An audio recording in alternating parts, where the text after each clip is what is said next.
Daycare workers. What's the most shocking family secret you've been told by a 3-year-old? Story 1. Oh my, I can't believe this isn't one of the first ones that popped into my head. There was a little girl and boy, about 3 and 1. They were in foster care and had great foster parents. Well, they would get picked up about once a week by a social worker and taken to their parents for visits. Well, one time when they came back from the first unsupervised visit, the little 1-year-old started breathing really heavy and raspy, and then all of a sudden barely breathing at all. We think maybe an allergic reaction to something? Of course we call an ambulance. Then not even 10 minutes after he's off to the hospital, it happens to the little 3-year-old, but she starts throwing up too, and then not being able to breathe. So we're all like, what the hell is going on? The owner goes to the hospital with the kids and calls later, then lets us know what's going on. Turns out the real parents poisoned both of the kids. They turned out okay. The little boy had a lot more in his system and was in the hospital for a few months, but overall everything went back to normal. Needless to say, the parents went to prison. The reason for doing it was because if they couldn't have them, then no one else was raising them, which made no sense because they were fairly close to getting them back. You never know how bad some parents can be until you work in childcare. And that's a heavy story to start off the video with. How close were they to getting them back? The story makes it sound like they were just a few steps away from getting them. Did they think something was going to happen and that they would be denied? What is the story behind these two? If they were close and they did this to their kids anyway, I think keeping them in prison was the right call. Was there any history of abuse before? Story 2. They tell me everything. If you lie to your daycare worker, your child will spill the beans. I have lots of 3-year-olds struggling with potty training. Every single parent will tell me they're working with the child at home. Your kid will tell me if that's true or if you're just putting them in diapers as soon as you get home. Biggest thing I've been told. One little girl mentioned how her grandma tries to breastfeed her. Her grandma picked her up every day from daycare and had her just about all afternoon with her alone. We called parents and cops. An investigation was done, and Grandma admitted to holding her like she was nursing, but claimed they were just cuddling. From my conversation with the little one, it sounded like it was definitely going on. She was really detailed for an almost 3-year-old. Grandma walked away unscathed and still picked the little girl up from daycare regularly. Was there a conversation between the parents and the grandmother? What happened there to where the grandma still picked the kid up regularly? Was Child Protection Services involved? Did they have anything to say about this? This may be your grandkid, but this is not your kid. Story 3. So I worked in a day nursery for about 4 or so years, and I will never forget the day a 3-year-old outed her mom and dad for having a spicy swing in their bedroom by drawing a pretty graphic picture of the swing and her mummy laying back in it and daddy kneeling down in front of her. We reported it to management because of policies and procedures, but my lord, I had to leave the room and laugh before I imploded. The same child, maybe 3 or 4 days later, pipes up during a conversation about religion.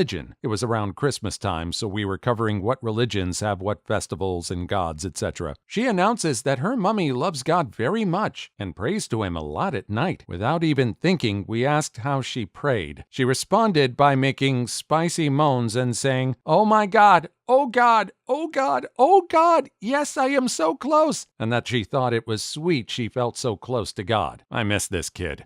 Did they tell the parents about this? I think those parents need to invest in better locks for their doors. And some soundproofing. Lots and lots of soundproofing. Story 4. I dated a girl with 2 kids. I was watching them while she went to the doctor. She had a serious medical problem and she wanted the kids to not be there and see her all stressed out. Was watching Toy Story with her 3-year-old daughter. I guess the daughter started understanding that her mom and I are more than friends. She said, "Would you hit Mama?" I was shocked and I said, "Of course not. What put that idea in your head?" And she teared up and said, "My daddy used to hit her." And she started crying. I just did my best. I explained to her that I would never hurt any of them and how people who love each other should behave, and that her dad had a sickness that caused him to act strangely. He was an addict. I got her a popsicle and she calmed down as Buzz Lightyear and Woody were flying into the car. I was aware that their dad hit their mom, but I didn't know the daughter witnessed it or would even remember. Story 5. Not sure if this counts. Wife runs one. Had a day off from work and a 6-year-old sits at the table next to me and we start talking about different fish in the world. His parents were divorced and they have split custody. He and his sister only come part-time. So I grab my phone and we look up different tropical fish and whatnot. After a bit, he tells me he only likes his mom and sister, hates his dad, stepmom and stepbrother. Talks about how he is going to light his dad's house on fire with the people he hates still in it. I told his stepmom about it when she came to pick him up. He went to therapy for a while. His real mom gets a new boyfriend every month or so. Apparently, one has given him swirlies a few times, and another was a convicted C violator. The dad reports this stuff to CPS, but they never do anything about it. Story 6. I once had a little girl tell me she saw Daddy licking Mommy like a doggy. That was hilarious and awkward. There were a handful of really sad cases where children would disclose neglect or abuse. One girl in particular had a meltdown one day when she had an accident in her underwear. Turned out that her mom would slap her around just gently enough to not leave a mark and lock her in a closet when she misbehaved, which included accidents. Needless to say, we reported the mother to CPS and did a rush job washing the girl's clothing so she could go home in the same clothes she wore to school, without her mom knowing about the accident. Lots of kids spilling the beans on new pregnancies or divorces, arguments between parents, or infidelity. Kids see and hear a lot, and they tend to have incredibly good memory for that kind of stuff. I think we all tend to forget this. Kids soak up a lot of information when they're young. They don't have the filters we adults have. I think all these parents and people trying to hide different things don't take that into account. Kind of a good thing, too. Seems like a lot of stuff that gets unnoticed gets brought to the light. Stuff that needs to be out in the open. Story 7. My grandma owns a home daycare, and a female toddler that she babysat decided to try and pull down a male toddler's pants and kiss his pee-pee. My grandma immediately asked her where she learned that, and she said, "My daddy." My grandma reported it, and an investigation was done, and her family was actually very grateful that she did it. Even her dad. An investigation was done, and they found nothing wrong, and the parents 100% cooperated. Kids sometimes just say odd things, but they were glad to know that my grandma takes those sorts of things seriously. So I guess it's not a family secret, but my grandma certainly thought it could have been at the time. Story 8. This isn't exactly scandalous. The shocking things I've heard usually involve abuse. We had a family from Texas move to the daycare I worked at in Illinois. The boy would try and tell us stories, but we never could fully get all the details for it to make sense. It would usually go like this. Boy: "You know who's been bad?" Me: "Who is bad?" Boy: "The black man." Me: "Who?" Boy: "The black man is bad. He hurts people." Me: "What man? Why does he hurt people?" Boy: "The black man. He's scary." After a few weeks of this, the boy was the one to always bring the black man topic up. I finally was able to discover that the black man was Darth Vader. I had assumed that perhaps this Southern family had a streak of racism, but it just turned out I was prejudiced against Southerners. Story 9.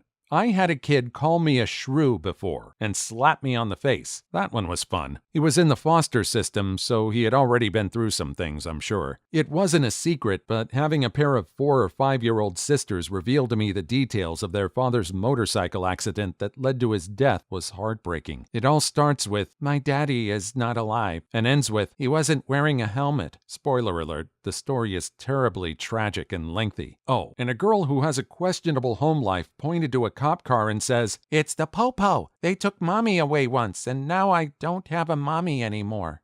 Oh, none of those stories felt good to read. I wonder if there's some emotions that are going to come to the surface later on in these kids' lives. It's tragic to see the one where the mom is taken away. I don't know the backstory on her. It's such a shame for 2 kids to have to process their dad's death. I hope they get the help they need.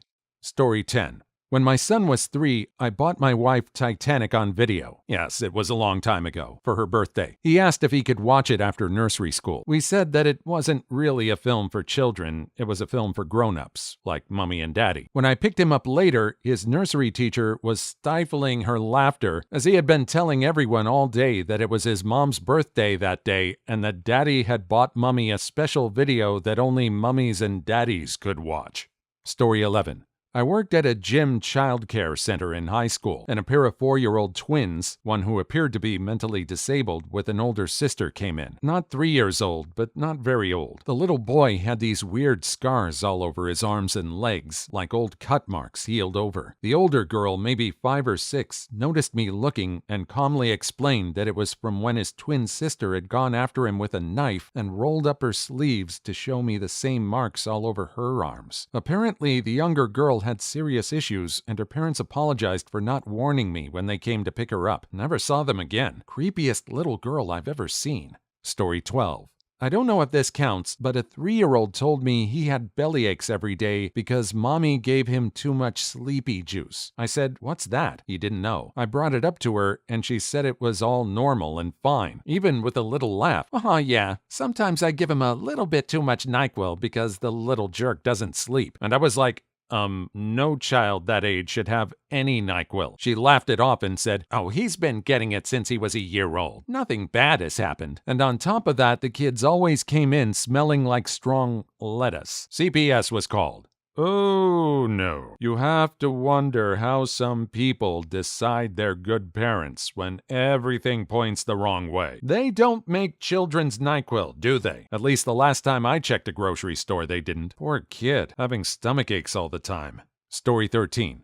Not a daycare worker, but I used to have a tax practice. A client came into my office to drop off his tax paperwork with his 5 kids, aged 3 to 10, in tow. He said he needed to go run an errand and left, leaving the kids in my office for me to babysit while I worked on his taxes. The kids were shy, quiet, and well-behaved, but the youngest finally started a conversation with me. "My daddy hits my mommy." Story 14. I teach 2-year-olds, and we were asking the kids what their parents' names were, just to see if they knew. I asked a little boy, "What's mommy's name?" He said, "Michelle." Then I asked, "What's daddy's name?" And he looks confused, as if he's trying to figure out the answer, but can't. So I asked, "What does mommy call daddy?" assuming he would say John. Instead, he looked up at me and said, "Big Papa." I couldn't help but burst out laughing. Fans of Biggie, I see. That's pretty funny. Also, it's a good time to remind people, be careful what nicknames you call each other in front of your kid. Again, they have no filter. They will tell people the names. Story 15. Not really a shocking secret, but it got a laugh out of me. I had my preschoolers rounded up for circle time. Going off their interests of the day, I decided to ask who was a boy and who was a girl, since that's what happened to be the one thing every 3-year-old cared about that day. Through the sea of children, I hear a couple responses. "I'm a boy," "I'm a girl," etc. Then out of nowhere, all the way in the back, I hear, "I'm black." He sure was. God, I missed that class. Good times. Story 16. I used to work at a church during the summer, and one time a little boy just up and told me as we were walking to the chapel that his daddy spanks his mommy with a wooden spoon after they go to bed. Obviously nothing illegal here, but it was a funny story, and the parents were informed that their little angel knew of their shenanigans and to have a talk with him. Story 17. Not a secret and not a daycare worker, but I do work with young children at a private tutoring company. But a little girl, just turned 6, at my workplace once turned to another girl who was being disruptive and calmly said, "Go and see a therapist, darling. You sound like you need one." It was hilarious at the time, but also kinda sad that the girl had heard that phrase often enough to be able to parrot it during an argument. Hopefully this sentence wasn't being said to the kid. Maybe the kid goes with mommy on all sorts of social calls, and this girl says this a lot. I guess we'd have to know how the girl behaves during the rest of the time. Hopefully she was well behaved. It doesn't sound like she was a problem child. Story 18. I once had CPS called on my parents because I told my daycare worker there was nothing to eat and I was starving. True story was my mom hadn't had time to get groceries and asked my dad to go before I left for daycare, saying something like, "Could you pick up the groceries? I don't want her to starve for another day tomorrow." I actually had breakfast that morning, but not the usual, and refused to eat it all. I never saw my mom so embarrassed ever again. Story 19. Not a daycare worker, but something rather similar. I helped with foster children for a long time, and one who was in the process of being taken from her mother, 3 years old, told me giggling that Mel was sucking mommy's boob. Mel was her grandmother. She also told me that when she was a little tiny, her mom put her in a crib and a scary man came into the room and grabbed mommy and jumped all over her while mommy screamed, "No, my baby is watching! Stop! Stop!"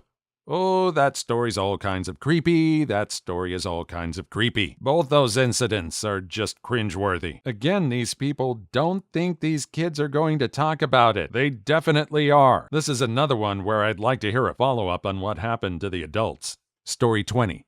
With a group of 3-year-olds, we were coloring paper ties for Father's Day and talking about what their dads like to do. As the kids were calling out their dad's hobbies, one little girl had an epiphany. She gasped and shouted in excitement, "I have a dad!" She had recently been adopted by her foster parents.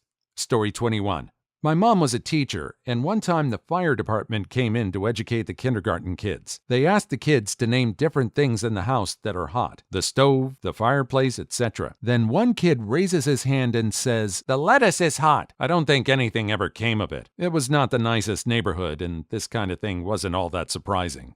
Please leave your story in the comments. I would love to make a video on them in the future. Also, don't forget to like and subscribe.